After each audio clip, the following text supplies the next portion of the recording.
बोलिए श्री कृष्ण कन्हैयालाल की जय। श्री भागवत भगवान की जय। वंशी विभूषित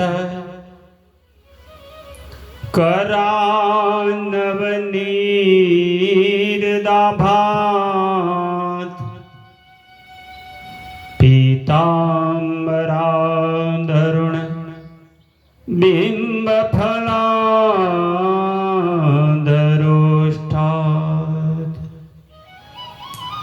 पूर्णेन्दु सुंदर मुखदर बिंद नेत्रात् कृष्णात् परम किमपि तत्त्वमहं न जाने। श्री प्राणनाथ प्यारे की जय। आइए हकचित थाई परमात्मा ने दिव्य नूरी चरणों નું ધ્યાન કરતા કલી કલ્મષયુક્ત હૃદયને વિશુદ્ધ કરવા આત્મા પરમાત્મા મિલનની દિવ્ય લીલાઓને શ્રવણ કરવા આવો। શ્રી ભાગવત રૂપી જ્ઞાન ગંગામાં નિમજ્જન કરી આત્માના આનંદને મેળવવા માટે ચાલીએ શ્રી કૃષ્ણ પ્રણામી મંદિર પીપળાદમાં। देवताओं गंगा किनारे सुखदेव जी महाराज જ્યારે પરીક્ષિતને ભાગવત કથામૃત કહેવા તૈયાર થયા ત્યારે સ્વર્ગમાંથી અમૃત કુંભ લઈ આવ્યા અને બોલ્યા। સુખદેવજીને સંબોધીને કહે છે, દેવતાઓ, હે બ્રહ્મન, રાજા પરીક્ષિતને ઋષિના શ્રાપથી તક્ષક નાગ કરડશે અને મૃત્યુ થશે, તો મૃત્યુથી બચાવવા અમે અમૃત લાવ્યા છીએ। અમૃત પીને અમર થઈ જશે। પણ સુખદેવજી જાણે છે કે દેવો સ્વયં કાર્ય કુશલા પુરા, પોતાનું કાર્ય સાધવામાં દેવતાઓ કુશળ, બુદ્ધિમાન અને સ્વાર્થી છે। દેવતાઓએ કહ્યું, આ સ્વર્ગનો અમૃત પી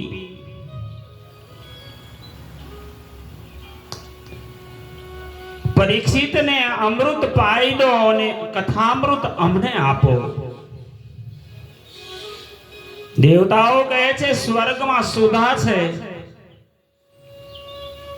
અને કથા સુધા તો માત્ર વસુધામાં આ પૃથ્વી પર છે। સ્વર્ગે સત્યે ચ કૈલાસે વૈકુંઠે નાસ્યમ રસ। વૈકુંઠમાં ભગવાન છે પણ તેમની કથા નથી કે જે પીવડાવી શકાય। દેવોને વિનિમયની ના પાડો। સુખદેવજી કહે છે, ક્યાં કાચ અને ક્યાં મણી, મણી અને કાચની અદલા બદલી ના થાય। અમૃત અધિકાર વગર મળે પણ કથામૃત માટે યોગ્યતા અને અધિકાર હોવો જોઈએ। સમુદ્ર મંથન કર્યું ત્યારે અધિકાર વગર રાહુ અને કેતુ પણ દેવોના સાથે બેસી જઈ અમૃતનું પાન કરી અમર બની ગયા, અસુર હોવા છતાં। પણ કથામૃતને શ્રવણ કરવા માટે અધિકારત્વ પ્રાપ્ત કરવું પડે છે। સ્વર્ગનું અમૃત અમર બનાવે પણ અભયત્વ ન આપે।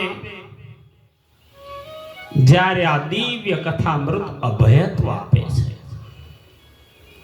હે દેવો, તમે વેપાર કરવા આવ્યા છો, તમે વૈષ્ણવ નથી, વેપારી છો. કથામૃતની વહેંચણી થાય તો તેનો વિગ્રહ ન કરી શકાય. એ તો વહેંચવા માટે બની છે, જગત કલ્યાણ માટે બની છે.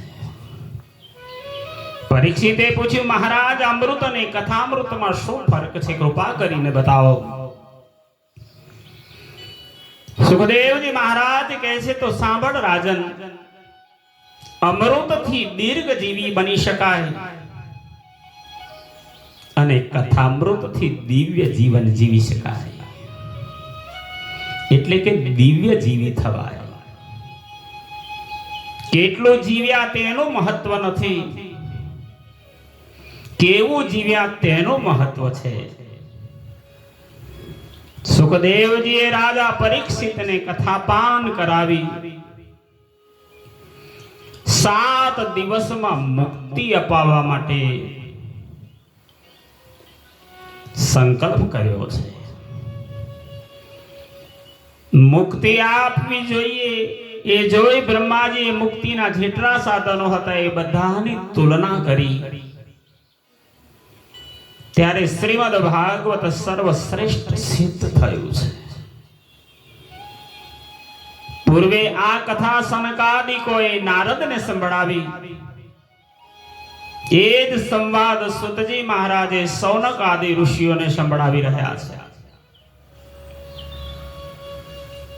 જ્યારે આ કથા સત્ર ચાલે છે ત્યારે એક આશ્ચર્ય થયું કે નારદને તો શ્રાપ છે, એક સ્થાન પર ટકી શકતા નથી, તો નારદે કેવી રીતે સંભળાવી?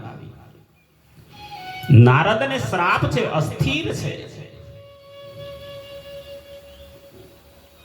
અનુભવી પરમહંસો કહે છે, તન ફરતું રહે તો તંદુરસ્ત રહે અને મન સ્થિર રહે તો તંદુરસ્ત રહે. એટલે જ માનવ જીવનને સ્વસ્થ રાખવા કેટલાક નિયમો બનાવી દીધા હતા. પગ રાખો ગરમ, પેટ રાખો નરમ, સર રખો ઠંડા, વૈદ ગરાય તો ઉસકો મારો ડંડા. શરીરને કસરતની, એક્સરસાઇઝની જરૂર છે. નિત્ય કેટલાક પગલા ચાલવું જોઈએ. ભોજનમાં ભૂખથી કંઈક ઓછું ખાવું જોઈએ. ક્રોધને લઈ અને માણસ વિચલિત બને છે, તો મનને શાંત રાખો, ઠંડુ રાખો, તો કદી બીમારીઓ નહીં પ્રવેશ કરે.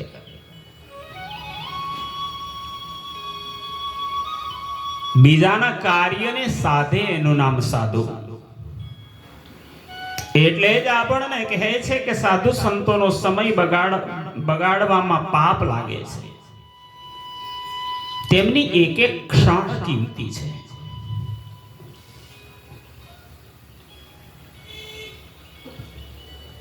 નારદ અસ્થિર છે તો કથા કેમ કરી સંભળાવે? ત્યારે સુખદેવજી કહે છે, હે રાજન, નારદનું મન ભગવાનમાં સ્થિર છે. સુખદેવજી મને યોગ્ય સમજી ભક્તિ દ્રષ્ટાંત કહ્યું તે કહું છું. એમ બોલી સુતજી મહારાજ બોલ્યા, એકદા હિ વિશાલાયામ મત્વાર રોષયો મલાહા સત્સંગાર્થ સમાયાતા દદસુસ્તમ નારદમ. એકદા, એક વાર, વિશાલામ ક્ષેત્રે, બદ્રિકાશ્રમ ને સ્થાનમાં ચારેય સનકાદિકો, સનત કુમાર, સનક, સનંદન અને સનત કુમાર, આ 4 સનકાદિક દિગંબર છે. ખૂબ મોટી ઉંમરના, પણ બાળક સ્વરૂપે બદ્રિકાશ્રમમાં પધાર્યા છે સત્સંગ માટે. એક જ ભાવ લઈને નીકળ્યા છે સાંભળવા વાળા મળશે તો સંભળાવીશું, અને સંભળાવવા વાળા મળશે તો સાંભળીશું. જેમ ઘી વિનાનું ભોજન વાંજ્યું કહેવાય છે, તેમ ભગવાનના ભજન વિનાનો દિવસને પણ વાંજ્યો દિવસ કહેવાય છે. ભગવદ વાર્તાથી દિવસને અવંધ્ય કરવો. આવ્યા તા સત્સંગ માટે બદ્રિકાશ્રમમાં અને મળી ગયા નારદ. સુખદેવજી કહે છે, હે રાજન, નારદ ચિંતાતુર હતા. મુખ પર વિષાદના વાદળ ઘેરાયેલા હતા. આમ તો એમના સ્વભાવ પ્રમાણે જોઈએ, નારદ જ્યાં જાય ત્યાં આનંદ થાય. પણ આજે ભગવાનના દાસ ઉદાસ હતા. ભગવાનનો સાધક ચિંતા કરે તેને ભક્તિમાં દોષરૂપ માનવામાં આવે છે. ચિંતા દ્વારા કરેલા સર્વ કાર્ય અધૂરા રહે છે, સાધના અધૂરી રહે છે. ચિંતા કાતીન કાર્યા નિવેદિતા આત્મહિ. ભક્ત ચિંતા કરે છે એટલે કે ભરોસો નથી. ચિંતા મરેલાને બાળે ને ચિંતા જીવતાને બાળે. નારદને આજ ચિંતા પરોપકાર માટે હોય છે. સત્ય અને નીતિનું પતન થયું હોય ત્યારે સંતો ચિંતા કરે છે. નિષ્ઠાઓનું અવમૂલ્યન થતું હોય ત્યારે સંતો ચિંતા કરે છે. સનકાદિકોએ નારદજીને કહ્યું, હે નારદ, શાની ચિંતા કરો છો? નારદજીએ ત્યારે ઉત્તર આપી કહ્યું, પૃથ્વી પર ગયો હતો, દેવો માનવ બનવા માટે ઝંખે છે. ધર્મ ક્ષેત્રોમાં ગયો પણ મનને શાંતિ ના મળી. મનની શંકાનું સમાધાન ન થયું, તેથી દુઃખી થયો છું. મનને આનંદ ન મળ્યો. બદ્રીનાથ, કેદારનાથ, હરદ્વાર, કાશી, પ્રયાગરાજ, પુષ્કર, દ્વારકા, મથુરા જેવા તીર્થોમાં ફર્યો પણ અશાંતિ મળી. મનને શાંતિ ન થઈ. સાંભળતા જ સનકાદિકોના મુખ પર આનંદ અને હાસ્ય પ્રગટ થયું. કળિયુગની સાથે તેનો મિત્ર અધર્મ પૃથ્વી પર નિવાસ કરે છે. તેથી અધર્મ ફૂલે ફાલે તેમાં નવાઈ નહીં. કળિયુગનો શાસન અને અધર્મ મિત્ર. કળિયુગમાં એનો મુખ્ય પ્રભાવ દેખાય છે. સત્યમ નાસ્તિ તપઃ શૌચમ દયાદાનમ ન વિદ્યતે ઉધર્મ ભયો જીવા. કળિયુગમાં સત્ય ક્યાંય દેખાતું નથી.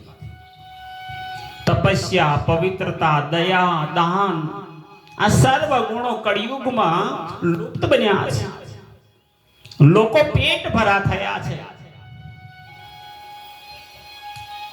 પૈસો સાધન છે, સાધ્ય નથી. પણ પૈસાને સાધ્ય સમજે છે ત્યાં દુઃખ પ્રગટ થાય છે. સંતોમાં પાખંડ દેખાય છે. વૈરાગીઓમાં આસક્તિ વ્યાપી છે.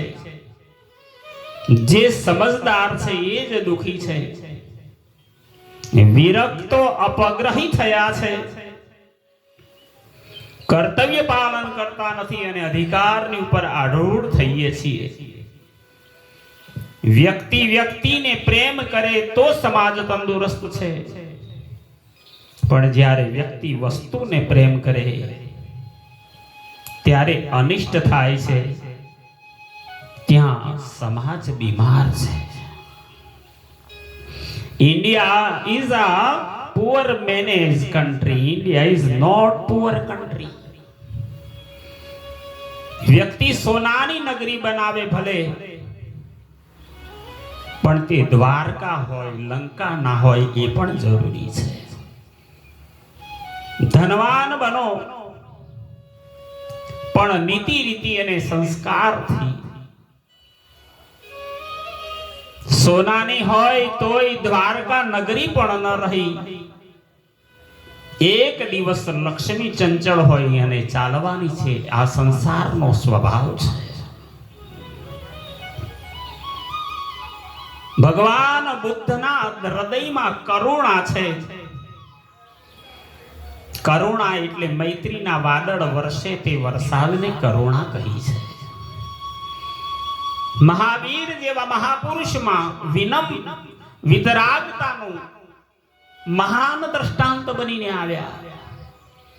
રાગ તો દરેકને હોય, વિરાગ એટલે વિતરાગ છે. પરમાત્મા સાથે ભક્તિનો રાગ લાગે. જીસસ ક્રાઇસ્ટ, ઈસુ ખ્રિસ્ત તટસ્થતાના સિદ્ધાંતને લઈને આવ્યા, જેને અનાસક્તિ યોગ કયો છે. ભગવાનને ભજનારાના 3 પ્રકારને શાસ્ત્રોમાં વર્ણ્યા છે: ઉત્તમ, મધ્યમ અને પ્રાકૃત. મૈત્રી પ્રભુ પાસે જવાનું દ્વાર બતાવ્યું છે. અને એટલે જ સંતો કહે છે, જે આંખોમાં કરુણા નથી તેની કોઈ કિંમત નથી.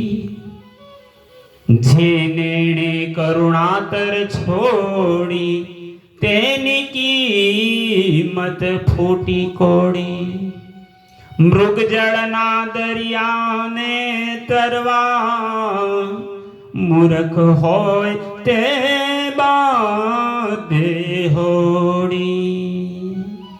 આ એક કવિએ રચના કરી લખી છે. જગતમાં જેની આંખોમાં કરુણા નથી એની કિંમત શું? શૂન્ય પાલનપુરીની ગઝલમાં આ શબ્દોનું વર્ણન કર્યું છે. ડોક્ટર ઓપરેશન કરે તે કરુણા છે, કારણ કે તેમાં ક્રોધ નથી, કરુણા છે. ગીતાજીમાં અનાસક્તિ યોગનું સુંદર વર્ણન કર્યું છે. જેટલો મિત્ર યાદ નથી આવતો એટલો શત્રુ યાદ આવે છે. તેથી ભાગો નહીં, જાગો. જેનાથી ભાગશો એ જ તેની સ્મૃતિમાં રહેશે. ભગવાનને 16,108 રાણીઓ હતી, પણ આસક્ત ન હતા, તેથી અનાસક્ત છે. રાગી પણ નથી. નારદ કહે છે, હું ભક્તિ કરવાને માટે હું ભારત વર્ષમાં ફરતો નીકળ્યો તો યમુનાજીના કિનારે એક તરુણી સ્ત્રી રડતી હતી અને 2 વૃદ્ધ પુરુષો પાસે સૂતા હતા. નારદજી કહે છે, મમ ચિંતામપી નાશાય. હે સાધુ, આ સ્ત્રી રડતી રડતી નારદજી જોઈને પુકારવા લાગી, હે સાધુ, મમ ચિંતામપી નાશાય. ક્ષણવાર ઉભા રહો, મારી ચિંતાને દૂર કરો. જે સીધો છે તે સાધુ. સકલ સ્વભાવ ન મન કટુલાઈ. જેનો સ્વભાવ સરળ છે, જેના દિલમાં કોઈ કુટિલાઈ નથી, એને સાચો સાધુ માન્યો છે. સરળ સ્વભાવ ન મન કુટિલાઈ. જ્યાં લાભ સંતોષ સદાઈ. સાધુની ક્ષણ અને સદાવ્રતના કર્ણને બહુ મહાન મૂલ્ય છે. ભોજનમાં આગ્રહ કરો, દુરાગ્રહ ન હોય તો ભોજનના કણની વેલ્યુ, એની કિંમત સમજાય. સનત કુમારોને મુલાકાત થઈ. નારદજી કહે છે, હે સનત કુમારો, મારી ચિંતાનો નાશ કરો. નારદને સ્ત્રીએ કહ્યું, હું ભક્તિ દક્ષિણમાં દ્રવિડ દેશમાં મારો જન્મ થયો, કર્ણાટકમાં મોટી થઈ, મહારાષ્ટ્રમાં ક્યાંક ક્યાંક મારું પોષણ થયું, પણ હે નારદ, ગુર્જરમાં આવતા હું જીર્ણ થઈ ત્યાંથી ભાગી અને હું આવી છું હવે જમના કિનારે. આપણા જીવનમાં 4 પુરુષાર્થોનો મહિમા છે. ધર્મ, અર્થ, કામ અને મોક્ષ આ 4 પુરુષાર્થ છે. અર્થ માટે કુશળતા, પણ પરમાર્થ માટે કોઈ ચિંતા નહીં. એટલે કહે છે, અર્થનો દાસ અવિનાશીનો દાસ કદી ન બની શકે. अनिति ये धन होत है बरस 5 अरुसात, तुलसी 12 बरस में उजड़ा मूल से जात. अनिति થી કદાચ ધન કમાઈ લો તો 2, 5, 7 વર્ષેનો મહિમા દેખાય છે, પણ શાસ્ત્ર અને સંસારના નિયમની વાત કરતા કહે છે. તુલસીદાસજી કહે છે 12 વર્ષની અંદર એ અનિતિનું ધન તમારી પાસે હતું ને મૂળ એને પણ લઈને જાય છે. અર્થ અને કામ સારા કે ખરાબ તો તે પ્રશ્ન નદી સારી કે ખરાબ જેવો પ્રશ્ન છે. નદી કિનારામાં રહીને વહે તો સારી લાગે. ધર્મ અને મોક્ષની મર્યાદામાં રહી અર્થ અને કામનો પુરુષાર્થ શ્રેષ્ઠ રહે છે. પણ ધર્મ અને મોક્ષની મર્યાદા ન રહે તો પુરુષાર્થ કરે તે વિનાશ સર્જે છે. ભક્તિ કહેવા લાગી નારદને, હે નારદ, હે સાધુ, ગુજરાતમાંથી હું ગઈ આવી જમના કિનારે જ્યાં શ્રી હરિની લીલાઓ થઈ છે, ત્યાં મારું યૌવન પુનઃ પ્રાપ્ત થયું. પણ મારા પુત્રો જે વૃદ્ધ દેખાય છે એમને યૌવન પ્રાપ્ત ન થયું. જ્ઞાન અને વૈરાગ્ય મારા પુત્રો છે. ભક્તિ મહારાણી દક્ષિણમાં દ્રવિડ દેશમાં પ્રગટ થયા.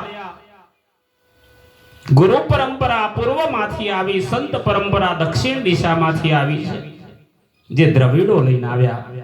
આચાર્ય પરંપરા એમણે ચલાવી અને જગતને ઉપાસનાનો માર્ગ આપ્યો.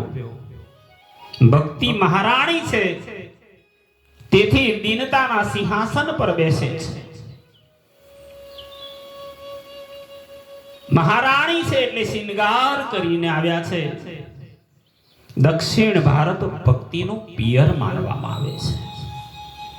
ભક્તિ મહારાણી દીનતાના સિંહાસન પર શણગાર સજી બેઠા છે. સદાચરણ એમના ચરણોમાં નુપુર લાગેલા છે. સમર્પણના કંકણ ધારણ કરે છે. સંયમ એમના કેડનો કંદોરો છે. ભગવાનનું નામ ભક્તિના પ્રાણ છે. ભક્તિ મહારાણીનો શ્વાસ એ વિશ્વાસ છે. ભગવાન પતિ છે, મહારાણી છે એટલે એક દાસી પણ છે, અને દાસીનું નામ છે મુક્તિ. મુક્તિ દાસી બનીને આવી છે. ભક્તિ વાજણી નથી, એને 2 પુત્ર પણ છે, જ્ઞાન અને વૈરાગ્ય. હવે ભક્તિ મહારાણી કહે છે, હે નારદ, જમના કિનારે આવી કે જ્યાં હરિની અનંત લીલાઓ થઈ છે, એમની લીલાના ચરણ પ્રતાપે મને મારું યૌવન પ્રાપ્ત થયું. પણ મારા 2 પુત્ર જ્ઞાન અને વૈરાગ્ય વૃદ્ધ જ રહ્યા. તે સૂતા છે. જગાડવા કોશિશ કરું છું પણ જાગતા નથી. જાગે તો હું આ દેશને છોડી વિદેશ જવા માંગુ છું. શાંતિ ઈચ્છતા પરદેશી ભારતીય ધન્ય કહે છે ભારતની ભૂમિને. ભક્તજનો, પૈસાથી શાંતિ નથી ખરીદી શકાતી. પૈસાથી ઉંમર વેચાતી મળતી નથી. ઘરમાં બધા જ સેટ હોવા છતાં માણસ અપસેટ છે.